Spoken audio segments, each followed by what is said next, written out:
ඉශිනන්දේ කතාවක් කියන්නකෝ. ඔන්න එහෙනම් අහගන්න. අද මම ඔයාලට කියලා දෙන්නේ අපන් එක ජාතක කතාව. බොහොම ඉස්සර කාලෙක බරණැස් නුවර බ්‍රහ්මදත්ත නමින් රජෙක් හිටියා.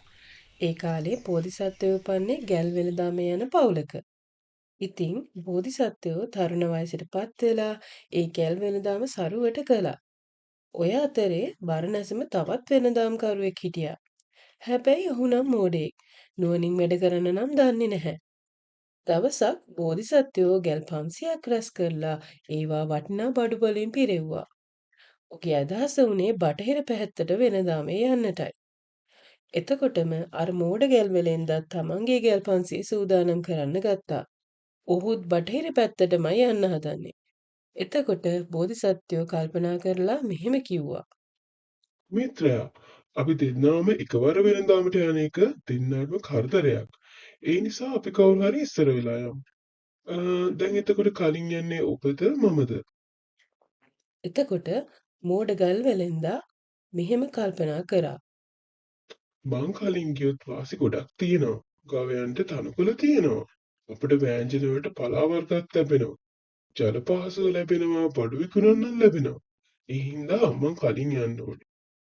හරි, එහෙනම් යාළුවා මං ඉස්සර වෙලා යන්න. "න්න" කියලා ඔහු වේලාසනින් පිටත් වුණා. එතකොට බෝධිසත්වයෝ මෙහෙම හිතුවා. පස්සේ පිටත් වෙන එක මගේ ගවයින්ට වඩාත් හොඳයි. මොකද කලින් ගවයන් කෑ තැනපින් වලින් වැඩෙන අලුත් තැන කන්නත් පුළුවන්. අලුත් පලාදළු අපිට උයා ගන්නත් පුළුවන්. ඔවුන් හදන ලිං වලින් අපිට ජලය ගන්නත් පුළුවන්. ඒ විතරක්ද? ඔවුන් විකුණු බඩු මිලටම බඩු විකුණ ගන්නත් පුළුවන්. ඉතින් අර මෝඩ පහේ වෙලෙන්දා ඉතා සතුටින් ගැල් පිරිවරගෙන පිටත් වුණා. ඔය කාන්තාරයේ හරියට අමනුෂ්‍යයෝ ඉන්නවා. ඔවුන් ගැල්කරුවන් මුලා කරවා බිලිගන්නවා. අමනුෂ්‍යයන් මොවුන්ව දැක්කා. ශක්තිමත් ගවයන් යෙදූ කරත්ත මවා ගත්තා. දිය බේරෙන මහනෙල් මාලා පැළඳගත්තා. ලස්සන මිනිසුන්ගෙන් වෙස් ගත්තා. ඔවුන්ගේ වස්ත්‍රත් තෙතයි. පොන්නෙන් දිය බේරෙනවා. කරත්ත රෝදවලත් මඩ තැවරිලා. අමනුෂ්‍යයන් ගැල්කරුවන් නමතා මෙහෙම ප්‍රකාශ කළා. ටිකක් දුර යද්දී ඝන නිල් වනාන්තරේ දී ඇලි ගලනවා. වැව් කුණු පිරීලා.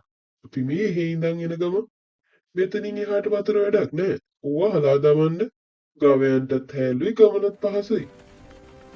මෙහෙම කියලා ඒ අමනුෂ්‍යයන් පිරිස ඈතට ගියා. නොපෙනීම ගියා. මෝඩ ගැල් නායකයා අමනුෂ්‍යයන්ගේ වංචාවට අසු වුණා. වතුර පිරූ භාජන ඔක්කොම බිම හැලුවා.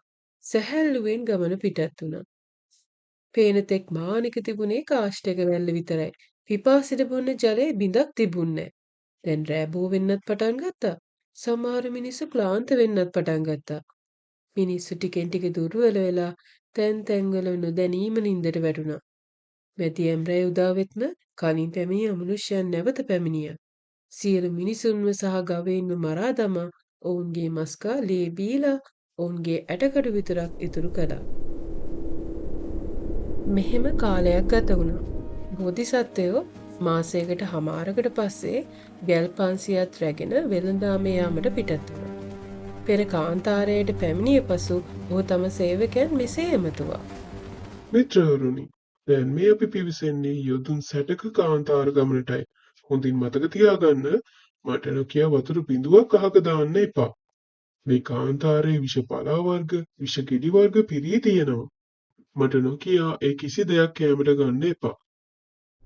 අමනුෂ්‍යයෝ කලින් වගේම ලස්සන සුදු ගවයන් ඉදු කරත්ත මවාගෙන පෙත බරිත ඇඳුම් ඇඳගෙන මල් මාලා පැළඳගෙන නෙළුම් මල කකා හිනහීගෙන ආවා. කලින් වගේම බෝසතුන් සමග කතාවට වැටුණා. කලින් විස්තරේම කියලා ඈතට නොපෙනී ගියා. බෝධිසත්වයෝ ගැල් ගමන නවතා ගැලේ සිටිය සියලු පිරිස රැස් කළා. මිත්‍රවරුනි, ඒ මිනිස්සු නොවේ. ඔවුන් අමනුෂ්‍යයන්. ඔවුන් කිව්වේ බොරු. එක දිය බිඳුවක් අහක දාන්න එපා. අපි ඉක්මනින් කරලා අපේ ගමන අවසන් කළ යුතුයි. බෝධිසත්වයන් වේලාසනින්ම ගැල් ගාල් කෙරුවා. මිනිසුන්ටත් ගවයන්ටත් ඉක්මනින්ම කෑම ලබා දුන්නා. ගොන්නුන්ව මිනිසුන්ගෙන් වටකර ගාල් කෙරෙව්වා. ගැලේ සිටි නායකයන්ගේ අතට කඩු දුන්නා. රාත්‍රිය පුරාම සිටගෙන ගැල් පිරිවර මුර කරා.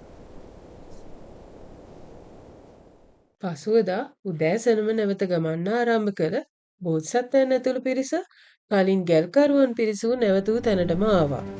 අහෝ ඔවුන් සිදු වූ විපත දැක්කා. ඔවුන් සියලු දෙනා අමනුෂ්‍යයන්ට ගොදුරු වූ බව දැක මහත්සේ දුක් වුණා. තමන්ගේ දුර්වල කරත්ත අතහැර දමා ශක්තිමත් කරත්ත වගේම ලාභ බඩු අතහැර දමා එතන තිබූ වටිනා බඩු වලින් තමන්ගේ කරත්ත පුරවා ගත්තා. හැකි ඉක්මනින් ඔවුන් කාන්තාර ගමන අවසන් කර ගමනාන්තයට පැමිණියා. ගමනාන්තයට පැමිණි බෝධිසත්ව වෙළෙන්දා ඇතුළු පිරිස ඔවුන්ගේ බඩු විකුණා වෙළඳාමින් විශාල ලාභයක් ලබා නැවත සුවසේ බරණැසට ආවා.